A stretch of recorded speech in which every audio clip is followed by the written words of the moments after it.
classic movies and a correspondent for IMDb. And I have the pleasure of introducing you to three of the people who helped put Phantom Thread on the screen. And for those of you who are watching on Facebook Live, if you have questions for my three guests once I bring them out, please put them in the comment section, and I will be asking them as we go on in the evening. So let me introduce, first of all, the costume designer, and all three of these people who I'm about to introduce all got Oscar nominations for their work on this movie, by the way. So the costume designer and Academy Award winner, please welcome Mark Bridges.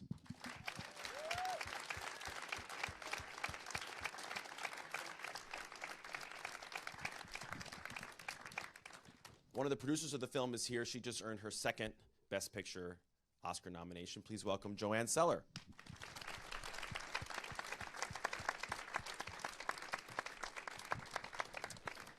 And the writer, director, and another one of the producers of the film who just got his 7th and 8th career Oscar nominations, Paul Thomas Anderson.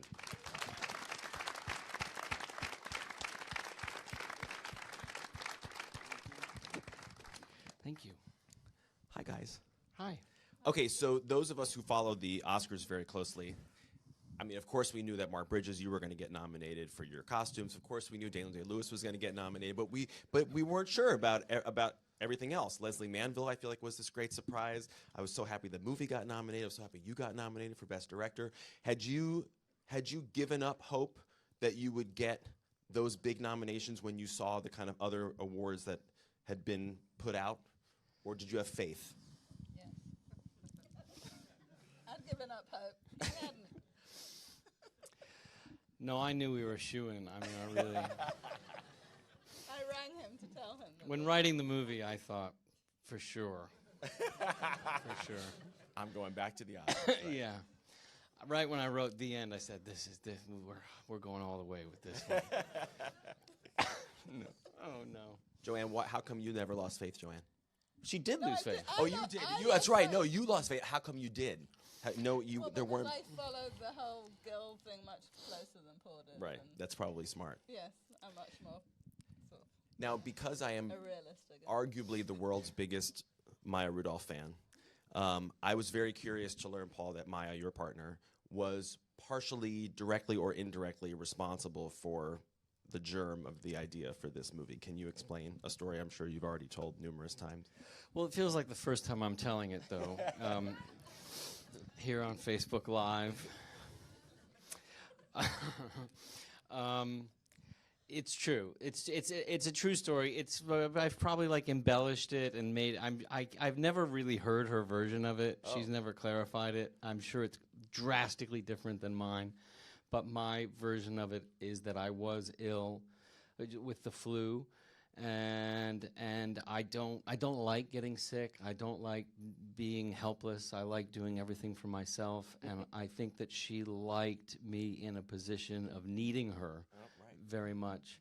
And so she had this kind of sort of half mischievous, half loving, half pleasurable look at my illness that I thought, well, what if, would it suit her to keep me like this? Like, I didn't know, she was bringing me soup and things like that. I thought, what's in this soup? Maybe. And I thought, that's a good idea for a movie. Is she running around town basically taking the credit for Phantom Thread? That's what I want to know. Well, unfortunately, she's not nominated for an Oscar, but she should be. Right. So for you, I mean, we should tell people, JoAnne, you've written and directed 8 movies, starting with Hard 8, 20 plus years ago. JoAnne, you've been working on all of his films since Boogie Nights, which was the second one. Mark since the very first one. So when he comes up with one of these ideas, how is it then presented to you guys that this is what the next movie is going to be? Is it in script form or is it in pitch form? Usually pitch. I mean, on this one, Paul told me early on, Rebecca was in his mind, which is that really, really excited me. He told me a 3-hander, sort of the younger immigrant girl and a older lady who at that point wasn't necessarily a sister. I think it could have been a housekeeper, maybe sister. Oh, okay. And then, Daniel he'd worked with obviously on There'll Be Blood, and they'd wanted to work together for a long, long time after that. And then they went away and kind of came up with the whole setting of it being against the fashion industry, and then I read bits and pieces as Paul writes them. He just sends them to me. And as the costume designer on all of his movies, and you'd been nominated for Inherent Vice. You won for the artist, by the way. I don't know how you feel about the fact that his Oscar comes from a movie that wasn't yours, but we'll be okay with that. Right, yeah, don't bring it up, right, Mark? But I mean, when you heard main character is a fashion designer, I mean, were you just flipping out, Mark?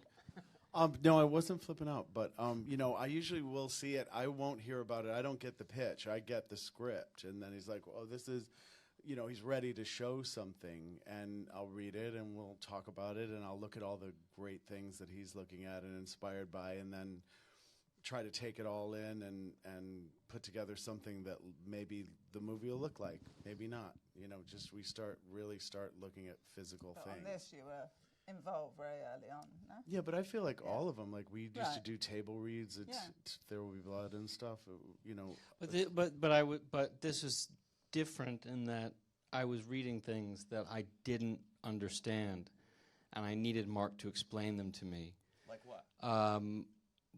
There was discrepancies that I was reading. I really didn't understand what draping was at all. I thought that draping was something that reasonably, I made the mistake of thinking that draping was something that you didn't do on a mannequin, that you did on a person, which, in fact, it wasn't a huge mistake because Charles James would drape on a person. So I kind of didn't understand, so wait, how does this work? I thought that all designers would drape, and so I was really confused by some of the things I was reading, and I would ask Mark really technical, specific questions like, explain this to me. How do you do this? How does this work? Which made the process different. That I needed like a professional. So clearly you're not watching Project Runway, because you would know with draping. Hang on a minute. I do watch Project Runway. Project Runway is big around my house. Okay. I'm not going to do my Tim Gunn impression for you. If it was just us, I might do it, but it's Facebook Live, so like that will be. I'll never ever but yeah. Anyway, fuck. I don't know. So is draping incorrectly explained on Project Runway? Let's get to the root of the problem. No, here. it's that you don't see draping happen on a live model on Project Runway. Right. So I was confused about draping being something that you could actually do on a person, which I suppose you could. It's just not often done, right? I mean, but right. Charles James was doing it on women, like poking them with needles and draping on them and doing all this crazy batshit stuff. And I was asking you about that. Right? Yeah. Mm-hmm. You were, yes, and I tried to answer it as best I could, and it was like, let me check on that, to some extent, you know, because he asked the tough questions. Right. So how much, if at all, was Daniel involved in the conception of this, or is it the case of you kind of having him in mind, writing it, and then sending it to him with fingers crossed? No, it was, well, you know, we've kept in touch and since we last worked together and had a desire to work together. And that desire was large, and we didn't have a place to put it. But he went off and made a few films. I went off and made a few films. So the idea was to come together. It was my idea to really say, I know you're available, and let's work on this together because it'll save us time, and we should do this. It's a different way of working than we did last time. So it's really from the very beginning. I remember Mark and Daniel and I getting together in New York and just like spread out at the kitchen table with just books and books and books and books and a few pages of ideas and script stuff, but Daniel realized very early on that if this was going to happen, he needed to learn how to do what he needed to learn how to do for his character, for this person. So Mark put him in touch with Mark Happel from the New York City Ballet, who taught him all the basics of measuring and sewing and draping and all that kind of stuff. And that was a couple of years ago now. But that was, you know, the formation of the story was in parallel with Daniel learning to pretend to be a couturier, you know. I mean, he'll be the first person to admit that, like, right, I'm pretending, but no one pretends better than Daniel, obviously. He really makes you believe that he's done it. Well, and speaking of learning to be a couturier, I was very intrigued to learn that at least two of the older women who play the dressmakers in the movie were actually dressmakers. How did that idea come about, and how did you guys find them, JoAnne? It's really Paul, when he was doing his research at the Victoria and Albert Museum in London. They're docents there. Oh. And he got talking to them and doing research for them, and then they told him that it had a history. I think both of them worked with Hardy Amers. Just Right. Joan. And then he was like, great, well, do you want to be in the movie? Were they good? Were they good natural actors? Yeah. Well, I mean, their work speaks for itself. They were fantastic. I mean, they were there to make sure we didn't make fools of ourselves, really, because Mark was always there, but Mark was also always busy. Right. There was so many things going on for him while we were shooting, so he could be there at the beginning of the day to get us set off. But in the middle of the day, when he's busy preparing costumes for the next day and weeks to come, they were there to help with the intricacies that he couldn't oversee. So they were doing double duty. They were making sure that we had the kind of whole presentation right that the house would do, and the measurements and all that kind of stuff. And then they would act, and they were great. They yeah, I mean, they say things differently than actors would, but that's exactly right. That's how it should be. They really add a nice texture to the whole thing. Mark, how many outfits did you and your team make for the film, and where are they now? Yeah, I think we made close to 50 because we made all of Leslie, all the fashion show clients coming in, Daniel's things, of course. So it was close to 50 because at first we thought we might be able to use some real vintage, but then rather quickly, it became evident that this is not going to sell as something that just rolled out of the workroom. Yeah. So everybody went into high gear, and we found fabric across Europe and had 2 shoppers to find fabrics and trims, and it all happened rather quickly. I mean, I went there at the end of October, and we started shooting third week of January, I think, with the little Christmas. We had a full workshop of costumers. Quite a big. We had a wonderful head cutter and all of her team, and then we had a second cutter.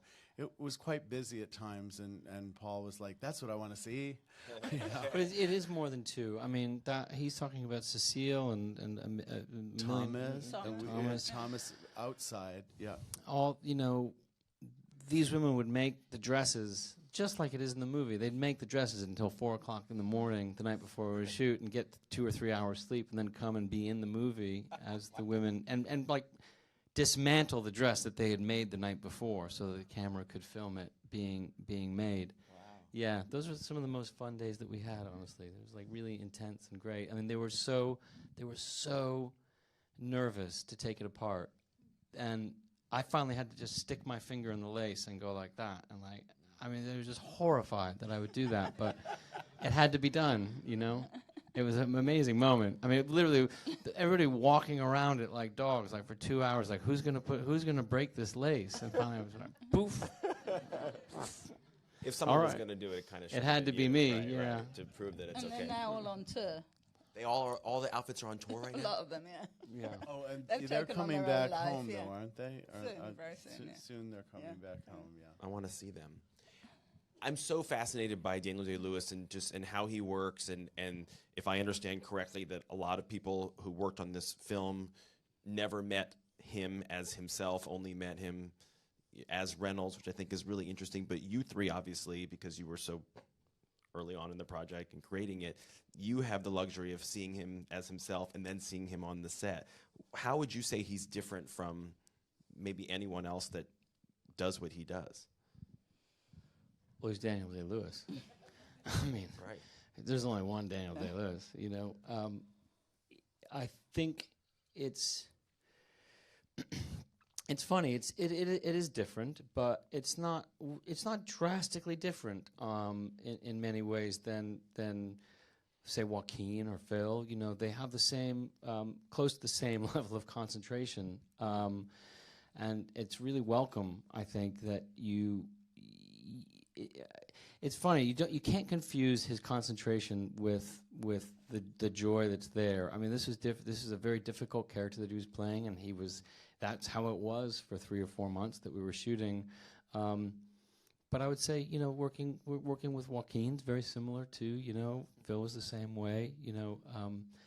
But they all are these great actors who they take the work very seriously. It makes everybody else on the set very focused and very serious. And the results are there, They're hard to argue with, as bizarre and peculiar as it all seems. I mean, because it really does seem fucking mental from the outside, I know. But the results are worth it. And ironically enough, it can, at its best, be kind of joyful. There are times when it's absolutely difficult, for sure, but it's worth it. So I read in W Magazine the great article that Lynn Hirschfeld did that he hadn't decided that this would be his last film before shooting started. So what did you do to him that caused him to make this decision during the filming? Well, that's a good question. I showed him such a good time. What, JoAnne? We're still working that one out. It was so wonderful, the experience, that he thought, I can never top it, and I don't. I'm not quite sure. So you're not sure? I'm not sure. No. It was If I see him on the Oscars carpet, I'm going to grab him and ask him, Good what luck with what that did one. Paul Thomas Anderson do to you? Mark, I'm so fascinated also by the idea in this film that clothing can have secrets, literally and figuratively. How did that theme excite you, and how did you use it for the work that you did in the film? If you're talking about putting things inside of the clothes, that's something that Paul wrote into the script. I think part of his research he discovered, and we'd heard that Alexander McQueen did it with some of his garments, put messages or little snippets of hair or whatever into things. I personally don't do it. I want my clothes to be free, to have their own energy.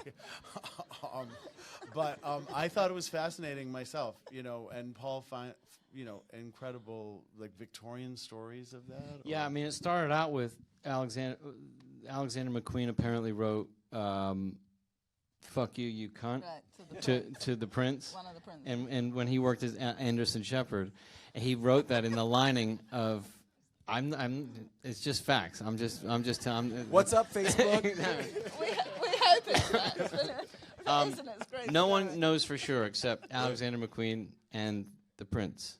Wow. But that idea of being able to sow a secret message to somebody who you dislike or like or whatever it is was fantastic. I mean, it was great. But then taking it a step further, sort of the research showed that many times, especially with wedding dresses, is that, especially in the Victorian age, these women they were very, very superstitious about handling these wedding dresses, that to handle one meant that you would never marry, all the stuff that we have in the film. So as a way to kind of ward off evil spirits, they would come up with all these kind of crazy concoctions, putting a lock of their hair, some kind of secret note or a coin or whatever it was, but it was something to kind of keep them from the curse of never being married.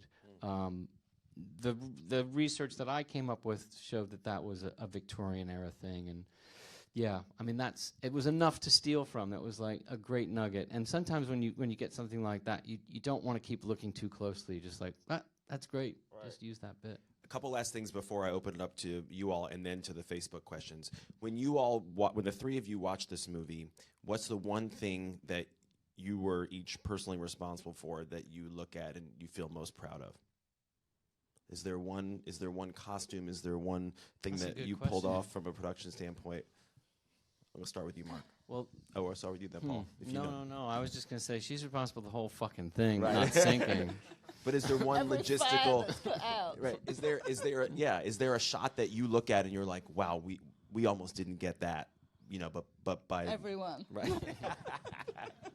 Yeah. How about you, Mark? Is there? Well, I'm most proud that I look at it and I feel like we did it as far as the 50s. I think we made a believable 50s world. The way it's shot, the way it's designed, the costumes, just the mood of everything, and that's what we set out to do. So I'm really satisfied with that and feel very proud of that.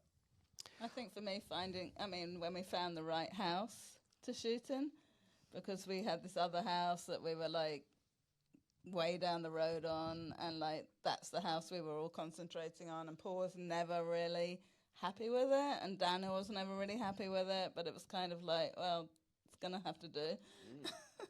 And then like we lost it, like, I don't know, a couple of weeks or a month before filming, which was like a huge blow because we'd done like all the scouting there, like done electrical work there and blah, blah, blah.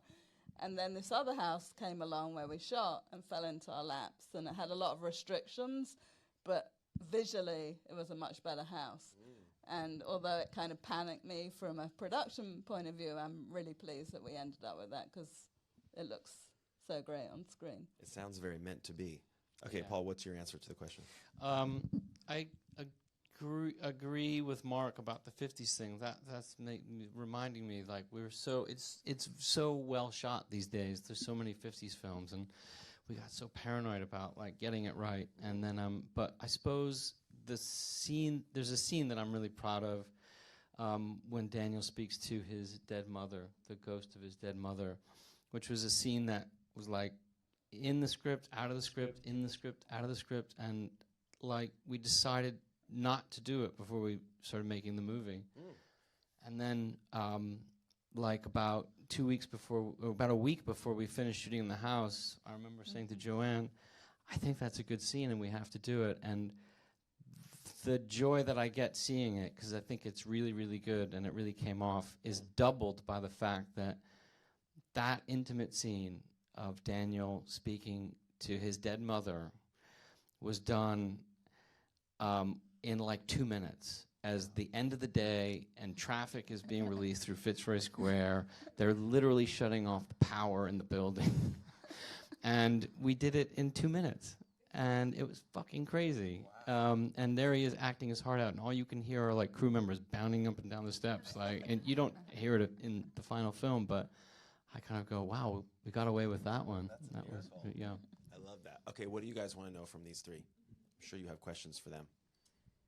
Oscar nominees all over the place. Yes, hi.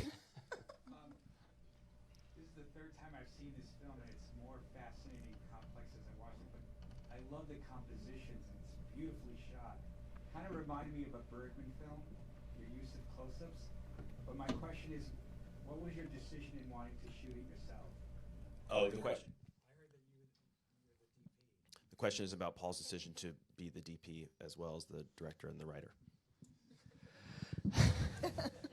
And the producer. Yeah. Well, I didn't think I had enough jobs to do. My ego, I guess. I think it was a natural extension of working with this group of guys, Mike Bauman, Jeff Kunkel, Colin Anderson, and Eric Brown, that I've worked with since The Master. Some of them, Jeff, I've worked with since Magnolia, and when Robert Elswit, who I usually shoot with, would be off doing movies, I would shoot a lot of side projects like music videos for Radiohead and Haim, and yeah, Love Haim. Yay! Oh, let's talk about Haim. Anyway, we would do. This is how we would do it, you know, and it just became a natural extension of wanting to follow that through, and it seemed manageable to us. It seemed like there was a lot that took place in this house. It didn't seem like wildly outside of our talent. And so the decision was made, and yeah, it was not without a lot of like nerve-wracking kind of looking at each other, like, can we do this? Can we do this? And you know, it was one of those things. We did a lot of camera tests. Yeah. Leading up to the shoot and stuff to figure it all out. But auditioning ourselves, yeah, basically. And then we brought them all over from America to England to shoot. So it's kind of like this hybrid DP. It's a five-headed monster as a cinematographer rather than just one person. Hi. Things I really enjoyed was the audio. It's the intricacies of hearing the fabric and the water and the food and eating and cooking. Thought maybe talk about that. Was that a decision made early on, or you just came to it all of a sudden? the gentleman is asking about the audio in the film and how you hear the fabric, you hear the eating, you hear all these noises, and what was your vision behind that part of the film? You're reminding me of, I think it was in the London Couture book, like you doing all this research about dresses and dressmaking at this time, and then one writer pinpoints the sound that these dresses would make, which is something that never fucking occurred to me. It's like what great writing can do when somebody like writes about just how loud it would be in these fittings to pull these things. And dummy that I am, you know, and sort of like in this world, I was like, never occurred to me. So I would ask Mark about it, and then you just be aware of it, like to hear these fabrics.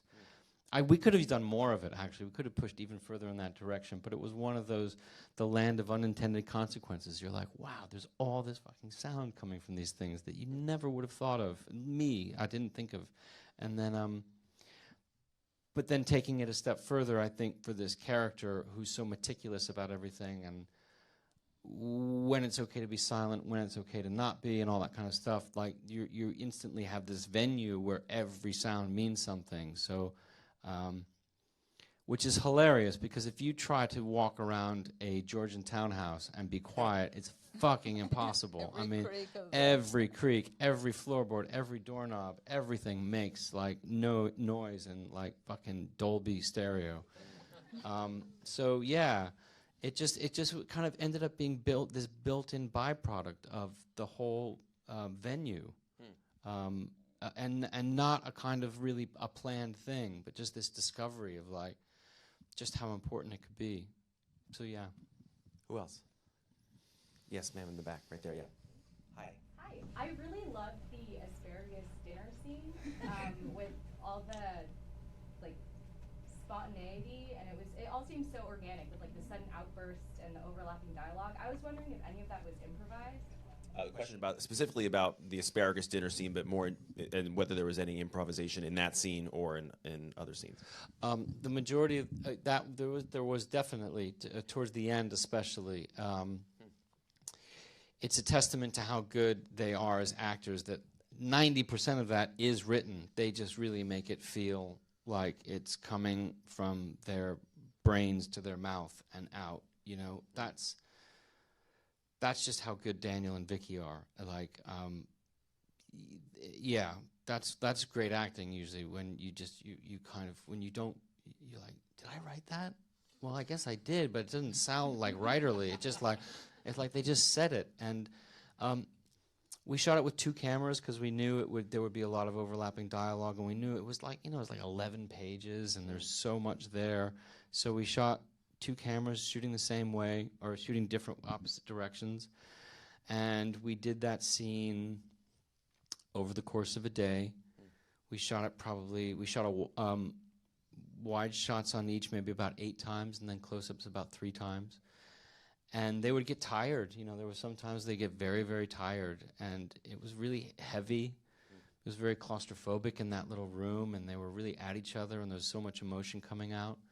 So some takes would be much better than others. And then there was one take, which is the majority of what you see is one take, somewhere right in the middle of doing it, where everything just seemed to come together, where the energy level was right, and they just, all the emotion was right there, that just how deeply felt it was and how desperate they both were to try to communicate to each other, but just like, and then just failing, and then it just got dirty and bitter. And that stuff's improvised towards the very end there, you know. So, yeah, hope that answers your question. Oh my God, you guys put this here maybe like an hour ago, and I never even noticed. How long has it been sitting here? 2 minutes. Okay, now I don't feel so stupid. Okay, so now we have questions from, is it like a mouse come and put this? Okay, here are the questions. Yeah, from I you. did not see that You happen. didn't see it either? No. Did you see it, Mark? Okay. Daniel, that was really good. Okay, so Paul, here's a question for you from Ben Roby.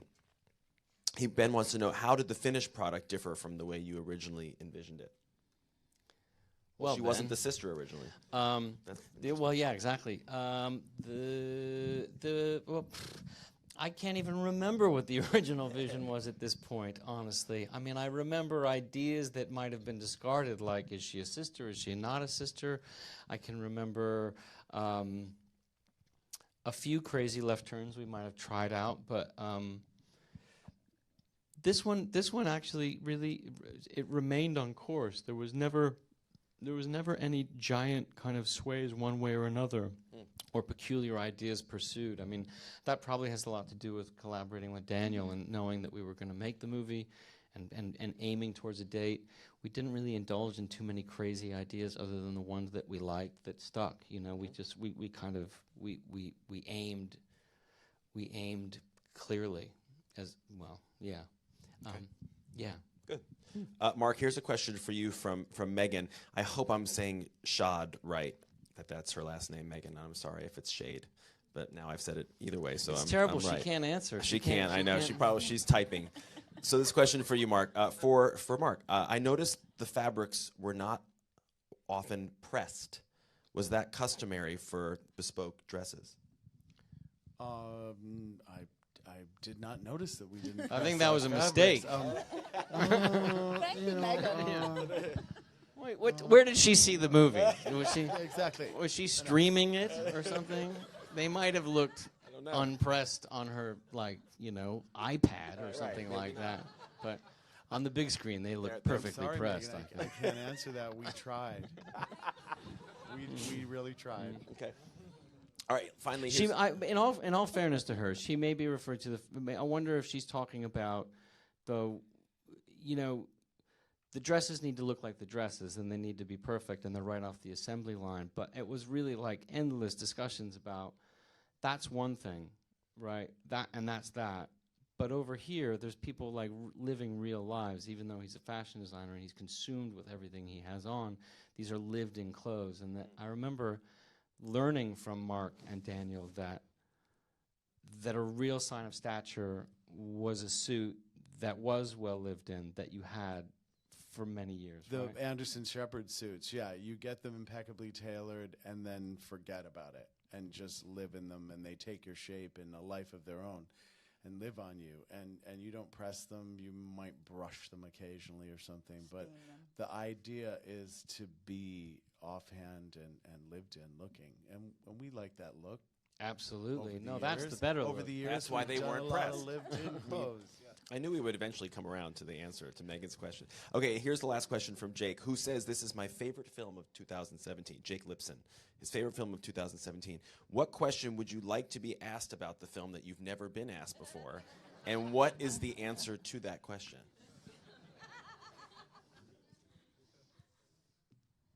Paul? Oh, that's like, like that. You should be stoned for that kind of question. I can't. That's a good one. He stumped me. JoAnne, what do you want to ask Paul about this movie now that this is your last Q&A, or almost the last Q&A with him? What first attracted you to the multimillionaire Reynolds Woodcock? What happens to Reynolds and Alma In 20 chapter years? 2? Yeah. Great question. Well, He's now 70 or 80. he would be 80, 80. She's now. and she's probably 50. Okay. And Cyril is 30. Right. I would imagine that Alma takes the House of Woodcock into the 60s, survives the 60s somehow, magically, and then kind of lands in the 70s, maybe sort of making like disco dresses or something like that. I'm not quite sure. That's all I got. I don't really know. Dresses, Calvary Street. Exactly. Okay, but seriously, something just came in my mind before you guys all go. I know you've had a long night. What went through your mind when you saw The Beguiled? Have you all seen The Beguiled, Sofia Coppola's movie with the mushrooms? Yeah. What went through your mind when you've wrapped your movie, Sophia comes out, And Lady Macbeth. right, yeah. It's the year of the mushrooms. What did you think? Well, I didn't think anything because I haven't seen it yet. Oh, I just spoiled the damn movie for you. He still hasn't seen Oh, it. you need to see it. It's pretty great. There's a mushroom poisoning in it. No, Lady not Macbeth at all. is I don't know great. what you're talking about. No one told you that there's another mushroom Oh poisoning? no, I knew there was a mushroom poisoning in it, but I haven't seen it. So, but I mean, if I could be in the same league as Sofia Coppola, there's nothing wrong with that. So, I don't know. They had more girls than we did, though. They That's- had like a lot of girls in that. That was great. What a pleasure to sit and talk to all three of you. I could stay here all night, but you guys have to get home. So thank you so much. Thank you, everybody watching on Thank you. Facebook. Paul, JoAnne, Mark. Guys, thank you so Thank much. you, and Facebook congratulations Live. again. Thanks, Dave.